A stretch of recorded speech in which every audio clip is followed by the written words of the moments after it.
Praise the lord.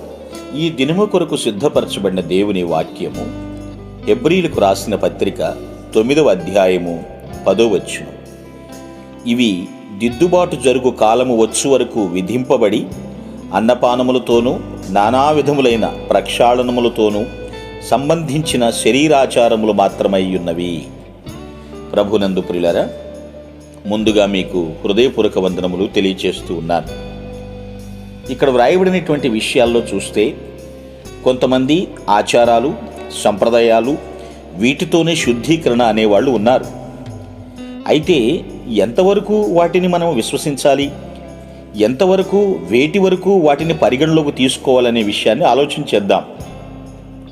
ఆహారం కానివ్వండి, పానీయం కానివ్వండి, ఏమైనప్పటికీ కూడా పాత నిబంధన కాలంలో ఆ నియమాలన్నింటినీ కూడా ఆత్మీయ విషయాలకి సూచనలుగా మాత్రమే, ఒక నీడలుగా మాత్రమే పరిగణించాలి. అవి కేవలము శరీర సంబంధమైనటువంటి నియమాలు మాత్రమే అని మనం గుర్తించాలి. ఆ నియమాల్లో ఎలాంటి ఆత్మీయమైనటువంటి విలువ కూడా లేదండి. దేవుడు తన ప్రజలకు శాశ్వతంగా ఉండేలాగా వాటిని ఇవ్వలేదు. ఇలా ఉండు, ఇలా ఆచరించు, ఇలా చెయ్యని ఏది కూడా శారీరక సంబంధమైనటువంటి నియమాలు ఇచ్చినట్లుగా లేదు. అయితే గ్రహించండి, ఇప్పుడు దిద్దుబాటు కాలం వచ్చింది. అనగా క్రీస్తు క్రొత్త నిబంధనకు మధ్యవర్తిగా ఉన్నాడు. దిద్దుబాటు కాలం వచ్చింది, దిద్దుకోవాలి. నేను ధర్మశాస్త్రం మాత్రమే నమ్ముతాను, క్రీస్తు నందు కృపను నేను విశ్వసించను అంటే కుదరదు. దిద్దుబాటు అంటే అన్ని విషయాల్లో కూడా దిద్దుబాటు. ఆహారము, మంచి ఆహారం తీసుకున్నంత మాత్రాన నేను పరిశుద్ధుడిని అయిపోతానంటే అది నీ భ్రమ.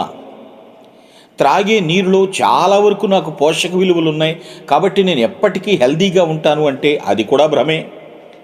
ఈ నియమాలు అనేవి శరీర సంబంధమైనవి మాత్రమే. చాలామంది పాత నిబంధన వచనాలను ఆధారం చేసుకుని నేను వాటిని పాటిస్తున్నాను కాబట్టి క్రీస్తుకి నాకు ఇక సంబంధం ఏమీ అవసరం లేదు, నేను కృపకాదిక ధర్మశాస్త్రం పూర్తిగా నెరవేరుస్తున్నాను అంటున్నారు. మనము ధర్మశాస్త్రము క్రింద లేమండి, కృప క్రింద ఉన్నాము. ఈ విషయాన్ని గుర్తుపెట్టుకోండి. ఆయన కృపను విశ్వసించకపోతే, ఆయన కృప ద్వారానే మనం రక్షించబడుతున్నామని నమ్మకపోతే ఎన్ని ఆచార వ్యవహారాలు చేసినా అవన్నీ కూడా వ్యర్థమే అని గుర్తించాలి. అనగా దిద్దుకోవాలి, సరిచేసుకోవాలి. ఏది ఇప్పటి వరకు చేశావో దాని ద్వారా నష్టం కలిగిందని తెలిసిన తర్వాత దిద్దుబాటు చర్యలు ప్రారంభించాలి. ఆహారపు అలవాట్లు మార్చినంత మాత్రాన, పడుకునేటువంటి దిశలు మార్చినంత మాత్రాన, లేచేటువంటి స్థలాలు, తిరిగేటువంటి స్థలాలు మార్చినంత మాత్రాన పరిశుద్ధులము కాలేము. కేవలము వాక్యానుసారంగా దిద్దుకున్నప్పుడు, సరిచేసుకున్నప్పుడు, ప్రభు హెచ్చరికలను ప్రేమతో మనం స్వీకరించినప్పుడు, తూచా తప్పకుండా ఆ ప్రకారం జీవించినప్పుడు మాత్రమే శుద్ధీకరణ అనేది మనలో ప్రారంభమవుతుంది. పిల్లలు గుర్తించండి. కాబట్టి నియమ నిబంధనలు కొట్టివేసేయి అని నేను చెప్పట్లేదు. క్రీస్తు వచ్చి ఏ నిబంధన అయితే మనకు చేశాడో, ఆయన ఎటువంటి మధ్యవర్తిగా మనకు మధ్యవర్తిత్వం చేసి మన చేతిని ప్రభువు చేతిలో, తండ్రి చేతిలో పెట్టాడు, ఈ విషయాల్ని మర్చిపోవద్దని నేను మీకు మనవి చేస్తూ ఉన్నాను. దిద్దుబాటుని అసహ్యంగా భావించొద్దు. సరిచేసుకునటంలో తప్పేమీ లేదు, చిన్నవారం అయిపోము. వాక్యము ద్వారా ప్రభువు మనల్ని హెచ్చరిస్తూ ఉన్నప్పుడు ఆ నియమ నిబంధనలను సరిగా మనము పరిశీలించి పాటించాలి.